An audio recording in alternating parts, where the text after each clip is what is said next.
നമസ്കാരം, ഞാൻ ഡോക്ടർ ഭാഗ്യ, നീം നാച്ചുറൽ ഡയറ്റിലെ ആയുർവേദ ഡോക്ടറാണ്. അപ്പം ഇന്ന് നമ്മൾ പ്രധാനമായിട്ടും വീഡിയോയിൽ ഡിസ്കസ് ചെയ്യാൻ ഉദ്ദേശിക്കുന്നത്, പലരും തടി കുറയ്ക്കാൻ ശ്രമിക്കുമ്പോൾ, അതായത് ഡയറ്റൊക്കെ സ്റ്റാർട്ട് ചെയ്യാൻ ശ്രമിക്കുന്ന സമയത്ത് ചെയ്യുന്ന ചെറിയ ചെറിയ മിസ്റ്റേക്കുകളാണ്. നമ്മളതെല്ലാവരും നമ്മൾ ഹെൽത്തി ആയിട്ടുള്ള രീതിയിലാണ് ചെയ്യുന്നത് എന്ന് കരുതിയിട്ട് പലരും ചെയ്യുന്ന കുറച്ച് മിസ്റ്റേക്സ് ആണ് പ്രധാനമായിട്ടും ഡിസ്കസ് ചെയ്യുന്നത്. അപ്പോൾ നമുക്ക് എല്ലാവർക്കും ഒരു മാസം കൊണ്ട് തന്നെ പെട്ടെന്ന് വെയിറ്റ് കുറയ്ക്കാൻ ആഗ്രഹമുള്ളവരായിരിക്കും. പക്ഷെ നിങ്ങൾ അങ്ങനെ സഡനായിട്ട് ഒരുപാട് കിലോ വെയിറ്റ് ഒന്നും ഒരു മാസം കൊണ്ടൊന്നും കുറയ്ക്കാം, അല്ലെങ്കിൽ അത്രയും പെട്ടെന്ന് കുറയ്ക്കണം എന്നൊന്നും കരുതരുത്. മാക്സിമം പോയി കഴിഞ്ഞാൽ നമുക്കൊരു 8 കിലോ വരെയൊക്കെ ഒരു മാസം കുറച്ചെടുക്കാൻ പറ്റുള്ളൂ. അതും ചില ആളുകൾക്ക് ചിലപ്പോൾ 3 കിലോ 4 കിലോ ഒക്കെ കുറയ്ക്കാൻ പറ്റുള്ളൂ. അത് മതി. അതെന്ന് പറയുന്നതാണ് ശരിക്കും ഹെൽത്തി ആയിട്ടുള്ള രൂപം. നിങ്ങൾ ഒരു 15 കിലോ ഒക്കെ ഒരു മാസം കൊണ്ട് കുറയ്ക്കണം, അല്ലെങ്കിൽ ഒരു 12 കിലോ അത്രത്തോളം വെയിറ്റ് ഒക്കെ നമുക്ക് ഒരു മാസം കൊണ്ട് കുറയ്ക്കണം എന്ന് പറയുന്ന സമയത്ത് നിങ്ങൾ ചിലപ്പം ഒരു മാസമേ നിങ്ങൾക്ക് ആ ഒരു ഡയറ്റ് ഫോളോ ചെയ്യാൻ പറ്റുള്ളൂ. ആ ഒരു ഡയറ്റ് ഒരു മാസം ഫോളോ ചെയ്ത് കഴിഞ്ഞാൽ പിന്നെ നിങ്ങൾക്ക് നെക്സ്റ്റ് മന്ത് ആകുന്ന സമയത്ത് നിങ്ങളത് സ്റ്റോപ്പ് ചെയ്യുകയും നോർമലി പണ്ട് കഴിക്കുന്ന പോലെയൊക്കെ ഫുഡ് കഴിക്കാൻ തുടങ്ങി. കാരണം അത്രയും ഒരു 12 കിലോ കുറഞ്ഞെന്ന് കാണുന്ന സമയത്ത് നമ്മൾ അത്രയും ചിലപ്പോൾ ഫുഡൊക്കെ കഴിക്കാൻ സ്റ്റാർട്ട് ചെയ്യും. അങ്ങനെ ഫുഡ് കഴിക്കാൻ സ്റ്റാർട്ട് ചെയ്യുന്ന സമയത്ത് ചിലപ്പം ഈ 12 കിലോനേക്കാളും കൂടുതലായിട്ട് നിങ്ങളുടെ വെയിറ്റ് കൂടാനുള്ള ചാൻസസ് ഉണ്ട്. അപ്പം എപ്പോഴും നമ്മൾ ഹെൽത്തി ആയിട്ടുള്ള രൂപത്തിൽ വെയിറ്റ് കുറയ്ക്കുക എന്നുള്ളതാണ് കാര്യം. അപ്പം ഹെൽത്തി ആയിട്ടുള്ള രൂപത്തിൽ വെയിറ്റ് കുറയ്ക്കുന്ന സമയത്ത് ചെയ്യുന്ന കുറച്ച് മിസ്റ്റേക്സുകളുണ്ട്. അതിൽ ആദ്യം തന്നെ നോക്കുന്ന സമയത്ത് നമ്മളെല്ലാവരും പഞ്ചസാര, നമുക്കറിയാം വൈറ്റ് പോയിസൺ ആണ്, വലിയൊരു വില്ലനാണ് നമ്മുടെ ഭക്ഷണത്തിനകത്ത്. ഇത് കൂടി കഴിഞ്ഞ് കഴിഞ്ഞാൽ നമുക്ക് പ്രശ്നങ്ങൾ ഉണ്ടാക്കും. ഈ പഞ്ചസാര ഒഴിവാക്കിയിട്ട് പലരും തന്നെ ശർക്കര കഴിക്കാറുണ്ട്, അല്ലെങ്കിൽ മറ്റേതെങ്കിലും ഫോമിലുള്ള കരിപ്പെട്ടി അങ്ങനെ എന്തെങ്കിലുമൊക്കെ ആയിട്ട് നിങ്ങൾ തേൻ യൂസ് ചെയ്യാറുണ്ട്. പലരും ഇപ്പോൾ വീഡിയോസിലൊക്കെ ആണെങ്കിലും നമ്മൾ കാണുന്നതാണ്, ഈ സ്മൂത്തി ഉണ്ടാക്കുന്ന സമയത്ത് അല്ലെങ്കിൽ ഓവർനൈറ്റ് ഓട്സ് കഴിക്കുന്ന സമയത്തൊക്കെ നിങ്ങൾ തേൻ ഒഴിച്ച് വെക്കാറുണ്ട്. അപ്പം അതെന്ന് പറയുന്നത് എത്രത്തോളം ഹെൽത്തി ആണോ? ഡെയിലി ബേസിൽ എടുത്ത് കഴിയുമ്പോൾ അത് എത്രത്തോളം ഹെൽത്തി ആണോ എന്ന് നോക്കുക. കാരണം 1 മന്ത് നിങ്ങൾ ഡയറ്റ് എടുക്കുമ്പോൾ ഏതെങ്കിലും ഒരു നേരം ഞാൻ ഈ പറഞ്ഞ ഫുഡ് ഐറ്റംസ് ഉൾപ്പെടുത്തുന്നവരായിരിക്കാം. അതായത് സ്മൂത്തിയോ അല്ലെങ്കിൽ ഈ ഓവർനൈറ്റ് ഓട്സോ അങ്ങനെയൊക്കെ എന്തെങ്കിലും കഴിക്കുന്ന പുഡിങ്ങുകളോ കാര്യങ്ങളൊക്കെ ചെയ്യാറുണ്ടായിരിക്കും. അപ്പോൾ അതിനകത്തൊക്കെ നമ്മൾ എന്ത് ആഡ് ചെയ്യും? തേൻ ആഡ് ചെയ്യും. കാരണം നമുക്ക് ആ ഒരു ഷുഗർ കട്ട്, ഒന്നാമത് തന്നെ ഈ വെയിറ്റ് കൂടിയ ആളുകളെ നോക്കുന്ന സമയത്ത് അവരെല്ലാവരും അവർക്ക് എല്ലാ ടേസ്റ്റിനോടും കൂടുതൽ ഇഷ്ടം ഉണ്ടായിരിക്കാം. ചില ആളുകളുണ്ട് അവർക്ക് ചില ടേസ്റ്റാണ്, അത് ചില ആളുകൾക്ക് മധുരമായിരിക്കാം, ചില ആളുകൾക്ക് എരിവായിരിക്കാം കൂടുതൽ ഇഷ്ടമാവുക. എന്നാൽ കുറച്ച് വെയിറ്റ് ഒക്കെ കൂടുന്ന വ്യക്തികൾ അവർ 2 ടേസ്റ്റും ഒരുപോലെ ഇഷ്ടപ്പെടുന്ന വ്യക്തികളായിരിക്കാം. ഇപ്പോൾ കൂടുതൽ അവർ സ്പൈസി ഫുഡ് കഴിക്കുകയാണെങ്കിലും അവർക്ക് ഈ സ്വീറ്റിനോട് ഇഷ്ടം ഉണ്ടാവും, അവർ കഴിക്കുന്നുണ്ടാവും അത്. അപ്പം അത്തരം വ്യക്തികളിൽ തടി പെട്ടെന്ന് കൂടാനുള്ള ചാൻസസ് ഉണ്ട്. അപ്പോൾ അവരെ സംബന്ധിച്ചിടത്തോളം പെട്ടെന്ന് ഈ ഷുഗർ അങ്ങോട്ട് ഒഴിവാക്കുക എന്ന് പറയുന്നത് കുറച്ച് ബുദ്ധിമുട്ടുള്ളൊരു കാര്യമാണ്. അപ്പോൾ അവർ കൂടുതലായിട്ടും ആഡ് ചെയ്യുന്നതാണ് ഞാൻ ഈ പറഞ്ഞ തേന് അല്ലെങ്കിൽ ശർക്കര. അപ്പോൾ നമ്മൾ ഇതിൻ്റെ കാലോറി വാല്യൂ ഒക്കെ എടുത്ത് നോക്കുന്നുണ്ടെങ്കിൽ തേനായിക്കോട്ടെ അല്ലെങ്കിൽ ശർക്കര ആയിക്കോട്ടെ, ഇത് തമ്മിലും അതുപോലെ തന്നെ പഞ്ചസാരയും നോക്കുന്ന സമയത്ത് പഞ്ചസാരയിനകത്ത് കുറച്ചധികം കാലോറി കൂടുതലായിരിക്കാം. പക്ഷേ ഈ തേനിനകത്തും ശർക്കരനകത്തും വലിയ വ്യത്യാസമില്ലാത്ത രീതിയിൽ കാലോറി ഉണ്ടത്. ആകെയുള്ള ഒരു ബെനിഫിറ്റ് ഇപ്പോൾ നമ്മൾ നോക്കുകയാണെങ്കിൽ ഇപ്പോൾ കുട്ടികൾക്കൊക്കെ ശർക്കര കൊടുക്കാൻ പറയും. മാക്സിമം പഞ്ചസാര, അതായത് ചെറുപ്പം മുതലേ സ്റ്റോപ്പ് ചെയ്യുന്നതാണ് ഏറ്റവും നല്ലത്. നമ്മൾ കുഞ്ഞുങ്ങൾക്ക് കുറച്ചും കൂടി ഒരു ആപ്റ്റ് ആയിട്ടുള്ള ഒരു കാര്യമാണ് ശർക്കര കൊടുക്കുക എന്ന് പറയുന്നത്. അതിനുള്ള ഒരു റീസൺ, ഒന്നാമത് അതിനകത്ത് അയൺ വരുന്നുണ്ട്. ഈ അയൺ വരുന്നുണ്ട്, അതുപോലെ കുറച്ച് മിനറൽസ് വരുന്നുണ്ട്. അതുകൊണ്ട് അതൊരു കുട്ടികളെ സംബന്ധിച്ചിടത്തോളം അത് കുറച്ചും കൂടി അവർക്ക് ഹെൽത്തിയാണ്. തേനായിക്കോട്ടെ അതുപോലെ തന്നെയാണ്. കുറച്ച് അതിനകത്ത് ഈ അയണും കാര്യങ്ങളൊക്കെ വരുന്നുണ്ട്.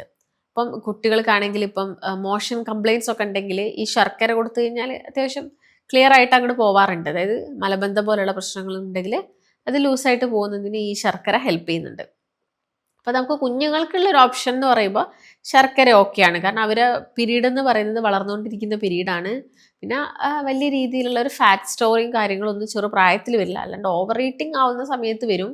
അല്ല, നോർമലി നമ്മൾ കുട്ടികൾക്ക് കൊടുക്കുന്ന പോലെ കൊടുക്കുന്നുണ്ടെങ്കിൽ അവരിൽ വലിയ തടിയും കാര്യങ്ങളൊന്നും വെക്കില്ല. അപ്പോൾ നമുക്ക് കുറച്ച് ശർക്കര ഒന്നും കൊടുക്കുന്നതിന് കുഴപ്പമില്ല.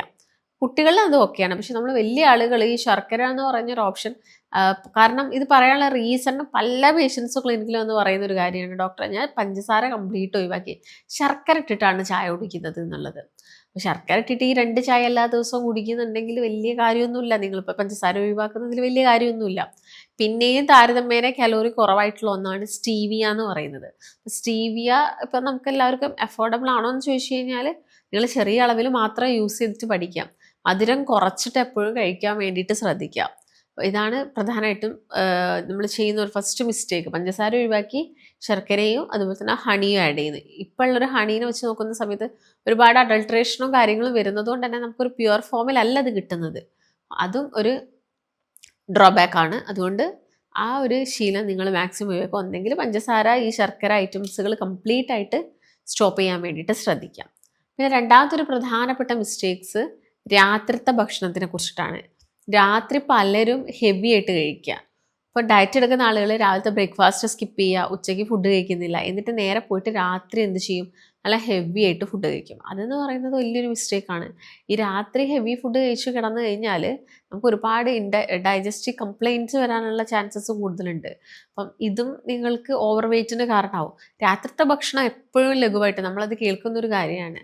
അപ്പോൾ രാത്രിത്തെ ഭക്ഷണം എന്ന് പറയുന്നത് വളരെ ലൈറ്റ് ആയിട്ടുള്ള ഫുഡുകൾ മാത്രം കഴിക്കുക. അതിപ്പോൾ നിങ്ങൾ ജസ്റ്റ് കട്ട് ഫ്രൂട്ട്സ് രാത്രി കഴിക്കുന്നുണ്ടെങ്കിൽ അത് മതി. പലരും ഇപ്പോൾ ഒരു ഹെവി ഫുഡ് ഓർഡർ ചെയ്തതിൻ്റെ കൂടെയാണ് നിങ്ങൾ കട്ട് ഫ്രൂട്ട്സ് എടുക്കുന്നത്. അപ്പോൾ അവിടെ എന്ന് പറയുമ്പോൾ നിങ്ങൾ കലോറി ആഡ് ചെയ്യാണ്. അപ്പം ഹെവി ഫുഡിൻ്റെ അളവ് കുറച്ചിട്ട് ഫ്രൂട്ട്സുകൾ ആഡ് ചെയ്യുക, അതാണെങ്കിൽ ഓക്കെയാണ്. അപ്പം ഹെവി ഫുഡ് എന്ന് ഉദ്ദേശിക്കുന്നത് രാത്രി rice items, parotta type of ഫുഡുകൾ കൂടുതലായിട്ട് കഴിക്കുക. അപ്പോൾ നിങ്ങൾ ഒരു പൊറോട്ടയാണ് രാത്രി കഴിക്കുന്നതെങ്കിൽ അതിൻ്റെ കൂടെ നന്നായിട്ട് സാലഡ്സ് കഴിക്കുക. കുക്കുംബർ, ക്യാരറ്റ് പോലുള്ള സാലഡ്സ്. ഇപ്പോൾ ഫ്രൂട്ട്സുകളാണെങ്കിലും ഓക്കെ, നമുക്ക് കുഴപ്പമില്ല, ചെറിയൊരു പോർഷൻ കഴിക്കാം. പക്ഷെ നിങ്ങളുടെ ഫുഡും മെയിൻ മീലും കൂടുതൽ അളവിലാണ്, അതുപോലെ തന്നെ ഈ പറയുന്ന ഫ്രൂട്ട്സും കൂടുതൽ കഴിക്കുന്നുണ്ടെങ്കിൽ അവിടെ കലോറി ആഡപ്പ് ചെയ്യാണ് ചെയ്യുക. അതിൻ്റെ ഒരു ആവശ്യകതയില്ല. രാത്രിത്തെ ഫുഡ് എപ്പോഴും ലൈറ്റ് ആക്കുക. അത് ഉറങ്ങുന്നതിൻ്റെ ഒരു 2-3 മണിക്കൂർ, അതായത് ഒരു 8 മണിക്കുള്ളിലായിട്ട് തന്നെ നിങ്ങളുടെ ഫുഡ് കംപ്ലീറ്റ് ചെയ്തിരിക്കണം. ഇല്ലെങ്കിൽ അത് ബുദ്ധിമുട്ടുണ്ടാക്കും. അത് നമ്മുടെ വയറിനും പ്രശ്നമാണ്, അതുപോലെ തന്നെ അത് തടി കൂട്ടുന്നതിനും കാരണമാവുന്നുണ്ട്. ഇതാണ് രണ്ടാമതായിട്ട് ചെയ്യുന്ന വലിയ മിസ്റ്റേക്സ്. പിന്നെ പലരും ചെയ്യുന്നൊരു കാര്യമുണ്ട്, രാവിലത്തെ ബ്രേക്ക്ഫാസ്റ്റ് അങ്ങ് സ്കിപ്പ് ചെയ്തിട്ട് ഉച്ചയ്ക്ക് ലഞ്ചും അതുപോലെ തന്നെ രാവിലത്തെ ബ്രേക്ക്ഫാസ്റ്റും കൂടി ഒരുമിച്ചെടുക്കുന്നൊരു രീതി. അത് വളരെയധികം ശരീരത്തിന് ദോഷം ഉണ്ടാക്കുന്നൊരു കാര്യമാണ്. കാരണം നമ്മൾ രാവിലത്തെ ഫുഡ് നിങ്ങൾ അറ്റ് എനി കോസ്റ്റ് കഴിച്ചിരിക്കണം. ഉച്ചയ്ക്കാണെങ്കിലും ചെറിയ അളവിൽ എന്തെങ്കിലും ഉച്ചയാകുമ്പോൾ ഓട്ടോമാറ്റിക്കലി എല്ലാവർക്കും വിശപ്പ് വരും. നിങ്ങളിപ്പോൾ രാവിലെ എണീറ്റ് ഫുഡ് കഴിക്കുന്ന ഒരു വ്യക്തിയാണെങ്കിൽ ഉച്ചയാകുന്ന സമയത്ത് നിങ്ങൾക്കൊരു ടെൻഡൻസി ഉണ്ടാവും, കഴിക്കണം എന്നുള്ളൊരു ടെൻഡൻസി നോർമലി എല്ലാവർക്കും വരും. അതുകൊണ്ട് ഉച്ചയ്ക്ക് കഴിക്കുന്നത് എന്ത് ചെയ്യാം, ചെറിയൊരളവിലോട്ട് കൊണ്ടുവരിക. രാവിലെ നിങ്ങൾ കുറച്ച് കൂടുതൽ അളവിൽ കഴിച്ചോളൂ, അതുകൊണ്ട് വലിയ പ്രശ്നങ്ങളും കാര്യങ്ങളൊന്നും വരാനില്ല. അപ്പം രാവിലെ എപ്പോഴും കഴിച്ചിരിക്കണം, കാരണം നമ്മളൊരു ഫാസ്റ്റിംഗ് എടുത്തിട്ട് രാവിലെ എണീക്കുകയാണ്. അതുകൊണ്ട് ആ ഒരു ഫുഡ് എന്ന് പറയുന്നത് കുറച്ചും കൂടി ഒരു ഹെൽത്തി ആയിട്ടുള്ള രൂപത്തിൽ നല്ല പ്രോട്ടീൻസ്, ഫാറ്റ് ഒക്കെ ഉൾപ്പെടുത്തി, കാർബോഹൈഡ്രേറ്റിൻ്റെ അളവ് അഥവാ അന്നജത്തിൻ്റെ അളവ്, ഈ അരി ആഹാരം കഴിച്ചു കഴിഞ്ഞാൽ അല്ലെങ്കിൽ ചോറ് കഴിച്ചു കഴിഞ്ഞാലേ നമുക്ക് ജീവിക്കാൻ പറ്റൂ എന്നുള്ളൊരു തെറ്റായ ഒരു ധാരണ നമ്മുടെ ഇടയിലുണ്ട്.